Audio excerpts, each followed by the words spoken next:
Ladies and gentlemen, welcome to this web lecture on normative ethics. Today I would like to discuss the various approaches we can find within the domain of normative ethics.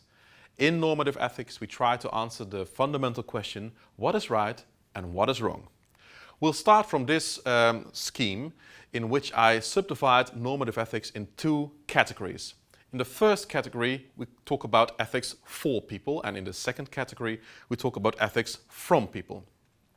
In case of ethics for people, ethics is something that exists outside the scope of who we are, of human beings. And it can be imposed on humans, therefore we talk about ethics for people. Basically, those theories, these are the consequentialist theories and the deontological theories, can be used by people at any given time and in any given situation. They are independent of the people who are actually using the moral theory. We therefore call them universalist theories. Consequentialism is more like a route towards ethical rightness. So if I follow the rules of consequentialism, I will ultimately do what's good. Whereas in deontology, we talk also about moral absolutism, because these rules are simply fundamental rules and they are just ultimately true. They are stripped of the context of each and every moral situation. They are always true. So the difference between a universalism as such and absolutism is that in case of universalism, we can apply the normative ethical rules always, and in case of absolutism, they're always right. That's a distinction. Now, when we look at ethics from people, ethics is not imposed on people, but actually comes forth from people. It depends on the person who wants to be ethical. For instance, in case of virtue ethics, ethics comes forth from someone's character. And in case of postmodernist ethics, ethics comes forth from someone's emotion. So it depends on the person who wants to be ethical. Ethics comes forth from the person and is therefore different per person. We therefore also call these theories moral relativism. Now, in the case of virtue ethics and postmodernist ethics, moral relativism comes forth from an individual. It depends on who you are and what character you are. In the case of relation ethics and discourse ethics, morality basically comes forth from the interaction between people, and from the interaction we can deduce what is morally right or what is morally wrong. So, in ethics from people, we have a different approach towards ethics compared to ethics for people. In the case of ethics from people, ethics is diverse, is different, depends on the personalities. In case of ethics for people, ethics is rigid. It exists regardless of the person who's actually using it. So, let's start with exploring consequentialism first. In case of consequentialism, something is morally right when it leads to the best possible results. Now, just imagine I have this driver, animal, who drives his car. And he is about to have an accident, and he has to choose between either switching the car to the left, killing those three, or switching the car to the right, killing only Miffy. Then it's actually a choice between 3 deaths or 1 death. In the case of consequentialism, the solution to this problem is quite simple. You basically choose the consequence that leads to the best result. So he will have to turn the car to the right side, to Miffy. However, what if Miffy happens to be his daughter? Would he still make the same decision? Well, probably you will not just drive your car into your daughter, but maybe then you will drive your car into the 3 you don't know. So consequentialism can be applied in 2 distinct ways. Do I seek to realize the consequence that is best for society, or that is best for me? And this distinction is also labeled as egoism versus utilitarianism. In case of egoism, something is morally right when the choice leads to the best potential result for just me. In the case of utilitarianism, something is morally right when it leads to the best possible result for society in general. However, in the last case, it would mean that he might have to sacrifice his own daughter. I'm not quite sure if he will do that, right? Now, egoism, let's start there, sounds a little bit negative. I mean, if I call you an egoist, you probably feel offended. However, in philosophy, it's actually a quite natural term in which you simply try to address the issue that when you choose for your own well-being and that the consequences you pick are best for you, this leads to your own happiness. Now, there are two sides to this. One side is that we can be afraid of moral egoism. For instance, Thomas Hobbes was really afraid of human nature, and he basically wrote a book called The Leviathan. Leviathan is a monster you can see over here, and he made the comparison with human beings being some kind of a monster. We always choose for ourselves on the short term. We're egoists, and basically all that drives us is the desire for power. That's a very negative approach towards consequentialism, and he basically rejects that. So he wants a solution to that he will find later in probably deontology. However, we are not all that negative about moral egoism. For instance, moral philosopher but also economist Adam Smith wrote a very famous book called The Wealth of Nations, in which he basically explains that human egoism is the founding driver of our economy. It basically upholds the mechanism of supply and demand, and it's actually the trigger for the invisible hand keeping all these things in balance. When people make buying choices for their own short-term best interest, and if we all do that, then probably on the long run the economy will be better off and we all benefit from that system. So it's a matter of interpretation whether or not egoism is a good thing or not. However, what it has in common, whether you like it or not, is that something is morally right or is considered to be morally right when you pick the choice that leads to your own best interest. The other word you'll see over there is utilitarianism. To remind you, something is morally right when it leads to the best potential result for society. This utilitarianism is most often used by, for instance, policymakers or directors in an organization who will have to take decisions that leads to the common good or to the best potential outcome for the organization. It was introduced by both Mr. Bentham and Mr. Locke, and they had a very distinct opinion about what utilitarianism should be. So something should be useful. And you'll have to compare different outcomes in moral actions and pick the solution that leads to simply the most usefulness in society. That is utilitarianism. Now, this sounds great, but we can also criticize this, of course. There are pros and cons to each and every approach in normative ethics, and we will explore them each time. So in the case of consequentialism, there are obvious pros and cons. The pro of consequentialism that it is very practical and measurable. I can carefully balance particular outcomes and simply select the one that yields the best potential result. I mean, if I'm a manager and I have to fire 10 people, I can easily explain to them, hey, it's either firing you or going bankrupt. When I balance those two potential outcomes, I simply have to choose to fire you. I may not like it, but this is the best potential outcome, and therefore it's morally right to do so. So it's easy to use in your communication as well. The con is that consequentialism as such has no real value judgment. It's more a road towards value judgment. You simply have to pick the best potential result. But what that result is, consequentialism basically remains silent on that judgment. Another very strong problem here is that minorities may always suffer. If I have to choose the best potential result for the majority of the people, then I may easily choose to sacrifice a minority over a majority. Think about the Netherlands and the case of Groningen. It's a province in the Netherlands where we dug for gas for a very long period. This has led to many earthquakes and a lot of damage to the houses of the people who live over there. However, the rest of the country basically benefits from the gas we got from Groningen. So basically, this is a classic example of utilitarianism. We choose to sacrifice the minority, the people who live in Groningen, in order to create well-being for the majority of the Netherlands. So let's go back to the general scheme we have over here. Now, we've discussed consequentialism and we dug into egoism and utilitarianism. They are universalist theories. That means that they can be applied in each and every situation as long as it yields the best potential outcome.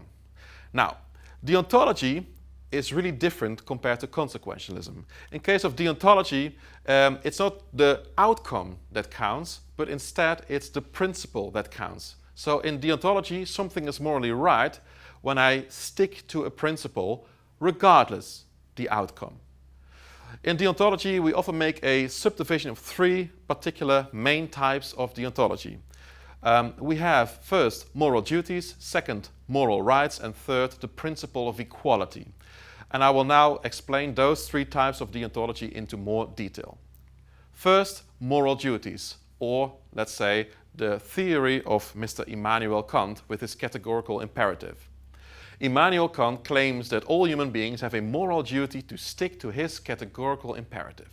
The categorical imperative, well, categorical basically means you can use this always, and imperative, imperativus, basically means you have to, so that's the duty element we have in here.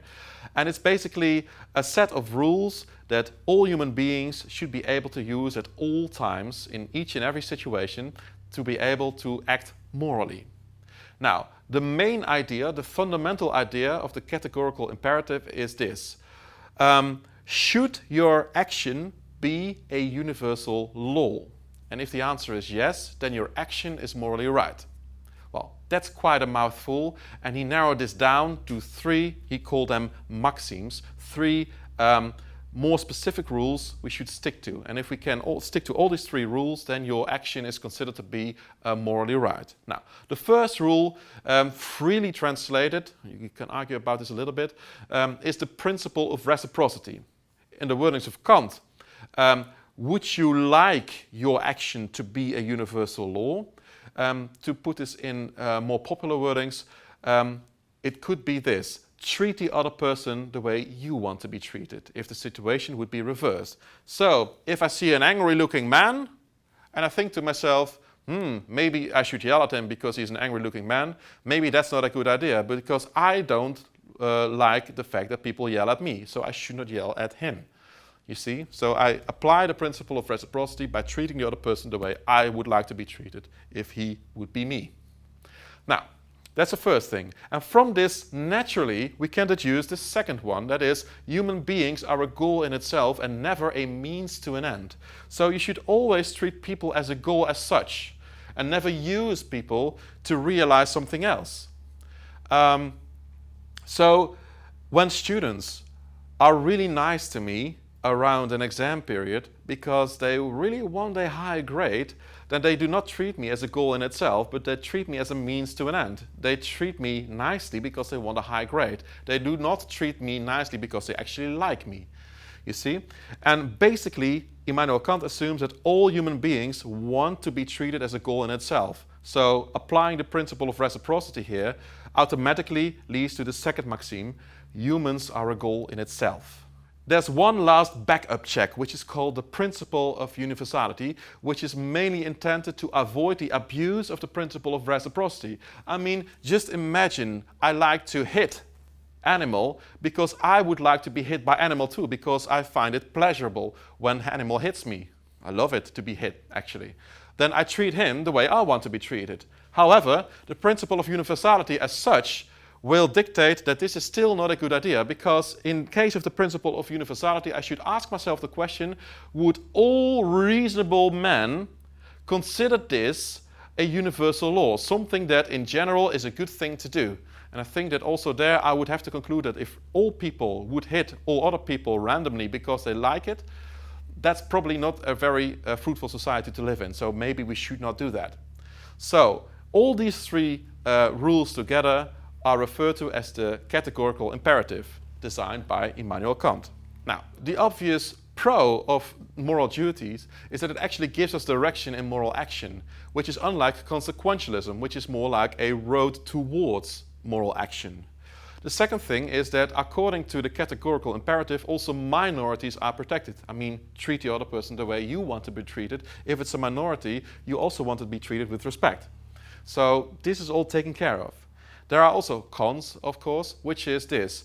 The categorical imperative is stripped of all context. According to Immanuel Kant, lying, for instance, is per definition wrong. It's even wrong to lie against a terrorism when he asks you, where is your family, because I'm going to shoot them.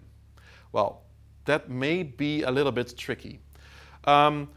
The second thing is that also the categorical imperative of Kant is quite academic. It takes almost a study to fully understand the categorical imperative, let alone being able to apply this in practice. So maybe therefore it will lose its usefulness from time to time. Perhaps then we should take a closer look at the second type of deontology, which is moral rights. In case of moral rights, we assume that human beings might indeed be selfish little bastards, but we also like to live together in a way. And we might do that by giving up part of our sovereignty, part of our freedom to a ruler in exchange for long-lasting security against my fellow man. So I give up part of my freedom to my government, and in exchange for that, my government will protect me against my fellow citizens if they try at some point to violate my moral rights. Maybe the police may interfere or something like that.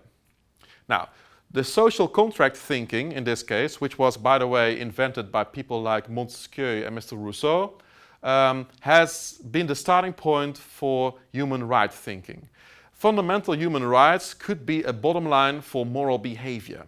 We should never violate someone's human rights. But what are human rights? Well, traditionally we could make a subdivision between civil and political rights. These are rights in which people should leave me be, basically. For instance, I have a right to freedom of opinion, so it means that no one may interfere with my right to freedom of opinion. Or I have a right to have a religion, so no one should interfere with my right to religion. On the other hand, we have the so-called economic, social and cultural rights. These are rights in which sometimes people should enable me to do something. So, for instance, I have a right to healthcare, but that means that I sometimes need a doctor who is able to take care of me. Or I have a right to education, but that also means that I need a school to go to and lectures to attend to, or web lectures to watch. And as a result of that, I can basically realize my human rights. Now, the idea sounds great, and it has a very high moral charge, moral sound to it. And, well, there are obvious pros, of course. I mean, human rights are way more specific than, for instance, consequentialism or the categorical imperative of Immanuel Kant. And it offers us some minimum requirements. At least I should have this, and this is a principle I should never break. However, there are also some cons. First of all, we call human rights mostly universal human rights. However, at the same time, it is a Western invention, and it's mostly drafted by Western countries, these human rights. For instance, the Universal Declaration of Human Rights was originally written by predominantly Western countries. A second issue is that there could be various interpretations. For instance, what does human dignity mean? Well, there are various interpretations to that. Or what does the right to life mean? Does it also mean, for instance, that you shouldn't have a death penalty in your country? Or is that something else? It's open for interpretation. And last, there are no collision rules. I mean, what happens if the right to religion clashes with the right to freedom of expression? If I want to say negative things about a religious figure, then I might hurt the feeling of someone who wants to exercise his freedom of religion. There are no real collision rules within the idea of moral rights thinking, so this is a problem. Now, maybe when we look at the spectrum again, the principle of equality can help us out here a little bit. In case of equality, we try at least to treat people equally. So regardless the particular rights or things I should have, it doesn't really matter what we talk about, I at least treat you equally. But what is equality? Well, there are different understandings in case of equality. For instance, we could say there should be procedural equality. That means I should have at least the same access and opportunities to be able to take care of myself. So, for instance, we all should have an equal access to the court system when I want to defend myself. Or I should have equal job opportunities when I have the same educational background. This is labeled procedural equality. But this is more about access things. We can also think about outcome. We call that effective equality. At least the outcome should be equal. For instance, we could discuss the idea of egalitarian equality. That means I should have literally the same as my neighbor. Think about the right to vote. It doesn't really matter how much I like politics or how knowledgeable I am of politics. I have the same right to vote as my neighbor. In this case, this is a case of egalitarian equality. But we can also consider proportional equality. I do not get exactly the same as my neighbor, but when I'm in exactly the same situation as my neighbor, I will get exactly the same. So if my neighbor breaks both his legs, he will probably get a wheelchair from our government. Well, if I break both my legs, I will get the same, a wheelchair. But if I do not, it would be really stupid to say, well, I want a wheelchair too, because it really looks cool on me. If I can walk, I don't need a wheelchair. So based on needs, I will get what I need in that case, in a proportional way. But if I am in the same situation, I'll get the same. The same can be said for effort. If I try really hard, and if someone else also tries really hard, then maybe I will get the same kind of compliment or reward. Or maybe it's better to talk about productivity. If I sell more products, then maybe I'll get the same bonus as my colleague who also sold an equal amount of products. Or how about means? If I possess more and if I have more money and I earn more money, I also have to pay more tax.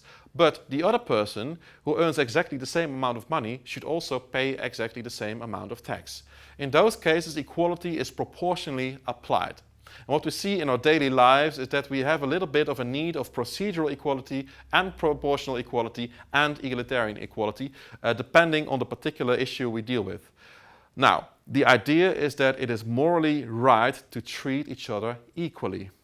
Obviously, there are pros. It's easier to apply, perhaps, than the idea of fundamental human rights, and it's way more easy to apply compared to the categorical imperative. You can also easily apply this in different contexts, because you can deviate using proportional equality, for instance.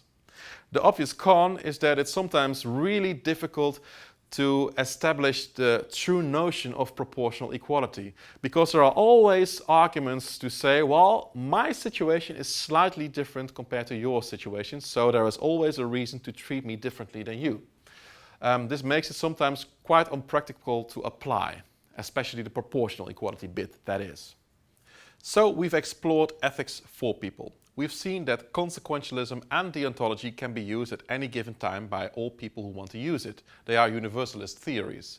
We've also seen that deontological theories are absolutist theories because they are always right. They provide one moral truth by offering either moral duties, moral rights, or, well, sticking to the principle of equality. Now let's go to the other side of this overview and talk about ethics from people. In this case, ethics stems from who we are, basically. It comes forth from who we are. In the case of virtue ethics, something is morally right when it's done by good people. Aristotle is the co-founder of virtue ethics. And he basically came up with the idea that people should master themselves moral and intellectual virtues.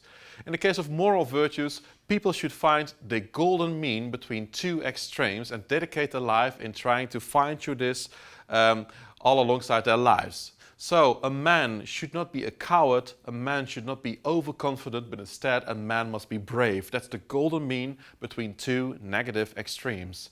The idea is that we fine-tune these characteristics during our lives, and in the end we ultimately could become some kind of a moral superhuman being that is just fully virtuous in that sense. Now, the intellectual virtues are basically about mastering knowledge, trying to figure out how the world works around us. If we can combine those two things, the moral virtues and the intellectual virtues, we are true virtuous people and we can only do what is right. It is an automatic process. Good people simply do good things and we should spend our lives becoming good. So this is not about outcome, this is not about principles, and this is actually the added value of virtue ethics. There is no blind focus on consequences or principles. However, there are of course also cons, and that is that it really depends on someone's personal development whether or not you can become a good person. And it's also quite difficult to basically put into words what now is a good person, because there could be various understandings about what makes a person a good person. It's not neutral anymore, it's rather subjective. Another form of ethics from people could be postmodernist ethics. So in case of postmodernist ethics, something is morally right when it comes forth from someone's emotions and impulses. So morality is basically dictated by someone's life experience. That's maybe the right way to put it. This means that moral action really comes forth from how you feel. It's basically a gut feeling thing, but it's a little bit more complicated than simply, well, just rely on your gut feeling and we'll do just fine. Your gut feeling is actually the total sum up of all your life experience, all the things you've been through, all the choices you've made in the past and so on. So probably, therefore, it is the best moral compass you can possibly have. The idea is that this is the most extreme version of moral relativism. There is no right and wrong which we can neutrally observe. Moral rightness is something that is different per person and comes forth from simply who you are, your emotions and impulses. Therefore, absolutist theories are per definition wrong according to this theory. There is no moral truth in that sense. So this means that there is only local ethics. So maybe local communities have their own norms and values because they've been through the same stages in life in a way, and they've been through the same kind of occasions because they live closely together. But ethics cannot be a universal thing. So therefore there's only local ethics. Now, the pro is that this is very much human. We could even argue that when you look at human behavior, this is exactly what human beings are doing.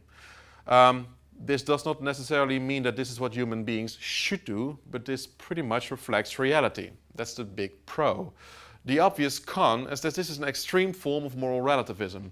And when you claim that there is no moral truth or no moral rightness that can be determined by reasoning, well, you could ask yourself the question why we have normative ethics in the first place. Now, let's get back to this overview. There are two types of moral relativism left. That's relation ethics on the one hand and discourse ethics on the other hand. What they have in common is that morality comes forth from the interaction you have with the people around you.